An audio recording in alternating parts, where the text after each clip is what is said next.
week 0, PJ. We've made it.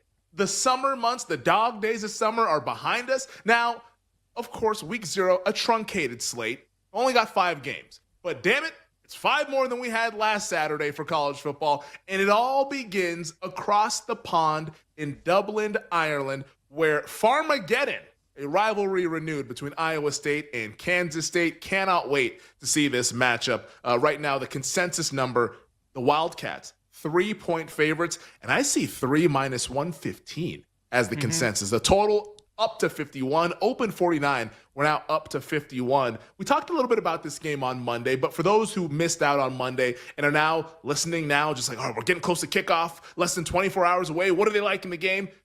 PJ, how do you handicap this one between the Cyclones and the Wildcats? So, surface level, right, Femi? Because people are going to be sitting around tomorrow. They're excited college football is back. You get a top 25 matchup in weeks. I mean, this is the best week 0 game I feel like we've had in a while. So, really good one. Ever.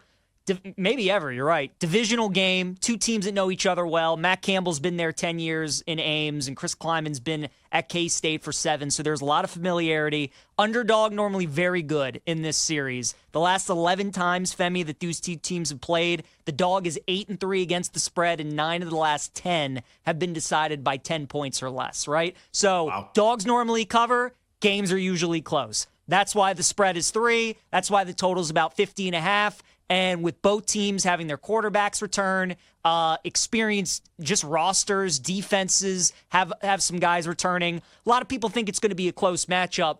For me, and something I would recommend people doing when you're handicapping football, whether it be college or NFL, let the season win totals help you handicap these games, especially early on. And I look at a team like Kansas State, whose win total is at 8.5 at BetMGM, and it's juiced to the over at minus 120. You have an Iowa State team whose win total is 7.5, and it's plus money at plus 115. And Femi, this is one of those coin flip type games where if you bet Iowa State over, if you bet Kansas State over, you probably need to win this game. And obviously vice versa, you bet the under, you're going to need these teams to lose this game. I think because Kansas State is favored, or their win total is a game more than Iowa State, maybe a game and a half more because they're minus money, while Iowa State is, I think there's actually some value on Kansas State in this game. Now, I'm not an Avery Johnson guy. I bet him to win the Heisman Trophy last season. I watched him play a lot last year. He's just one of those quarterbacks where the athletic ability is always going to be there. His entire life, he's always been the best athlete on the field, but he didn't grow as a quarterback as much as you would like to have seen. He didn't progress as a passer. We'll see if he can do that this upcoming season. I'm not expecting him to do that in week 1 necessarily. So I think Kansas State's definitely going to lean on their ground game. I like their running back, Giddens, who's going to be coming back. But I like Kansas State. If you just want to take a money line at minus 160, again, because the underdog normally covers, the games are normally close, I think laying minus 160 in a game like this, totally fair. But people are liking Iowa State, Femi, for the numbers, the trends, but also Matt Campbell's been really good in this matchup. I think you have to throw all that away, though, right? Because this game is so different than when these 2 teams usually get together, when either the game's in Manhattan or the game's in Ames. I mean, this game being week 0 in another country, in a top 25 matchup, just like all these things that are so different going into it, I don't really think you can rely on, like, Campbell's been great against Kansas State. The thing that I kind of look at is that Iowa State hasn't been good against Kirk Ferentz in Iowa since Matt Campbell has been there, and they normally always play Iowa like the first couple weeks in the season. So I look at the fact that Campbell's teams tend to start a little slow. They haven't been good against those Iowa teams that like to run the football, play good defense, which is what Kansas State is all about. I keep coming back to the Wildcats. So I like K-State minus 3. I would understand if people just want to take them on the money line, but first bet of the year, Femi, we're going with the Purple Cats minus 3. How good did that sound? First bet of the year. How good does that feel to say that, PJ? Fantastic. First bet of the year.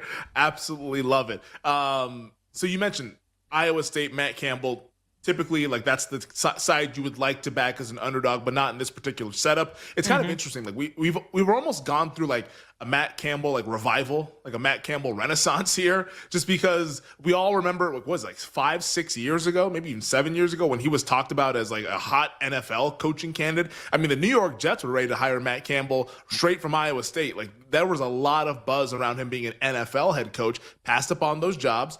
Iowa State took a little bit of a step back. Brock Purdy goes to the NFL. David Montgomery goes to the NFL, et cetera, et cetera. And then all of a sudden they fall off and Matt Campbell kind of goes into the abyss. But last year, going all the way to the Big 12 title game now, we all watched it. Didn't go well. They got destroyed by Arizona State, but they still got there nonetheless in a pretty crazy Big 12 that was very jumbled together. Matt Campbell seems to be like he's kind of had this sort of revival after being like the hot name throughout the coaching circuit about a little more than 5 years ago in college football. So I like your Kansas State look. The total, you were talking to Tyler about this during the break, 51. Anytime I see unique circumstances, in this case, another country, a different playing surface, they're playing on a rugby field, they're going to be in Dublin, Ireland.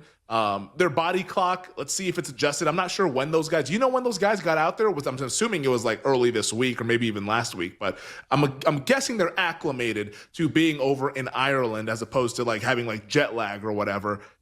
Is this going to be pretty normal scoring conditions, or is there something that better should be looking out for early on in the game of like, okay, like keep an eye out for the surface or keep an eye on just the overall energy from both of these teams?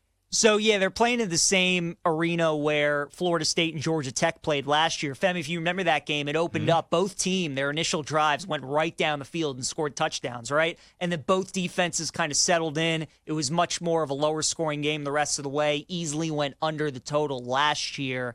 It has gotten bet up a little bit. It was 49 early last week. Even early this week, there was some 49.5s. Now at BetMGM, we have 50.5s popping up. There are some 51s out there as well. I'm thinking at BetMGM, by the time this thing kicks off, you might be looking at a 51. Have not done anything with the total. Would probably lean under, though. Just because, again, Femi, I think in week 0, with no preseason in college football, when you have two well-coached teams like this, I tend to go towards the under. There's a lot of things I think that have to go right for teams to go over the total, right? I mean, you got to be looking at like a 28-24 kind of game, which doesn't necessarily sound like a lot, but for these two teams, I think it's going to take a lot for them to get there. And again, Avery Johnson, Iowa State's going to force him to beat them through the air a little bit. He's going to make some plays with his legs, but I think Kansas State's going to cover the spread, and I think it's going to be a lower scoring game. I'm kind of expecting like a 24-17 type game somewhere in that neighborhood. So I would lean under. I haven't bet it yet. But again, you get the right number. If this thing keeps going up, people are sitting around tomorrow morning. They want some action on the game. People obviously like betting overs. They want to root for points. If we get to a certain number, then I might pull the trigger on an under. Yeah, no, this will be a fun game to watch here. So you like the under a little bit. If we can get a little bit more than that 51 currently, but you also like Kansas State.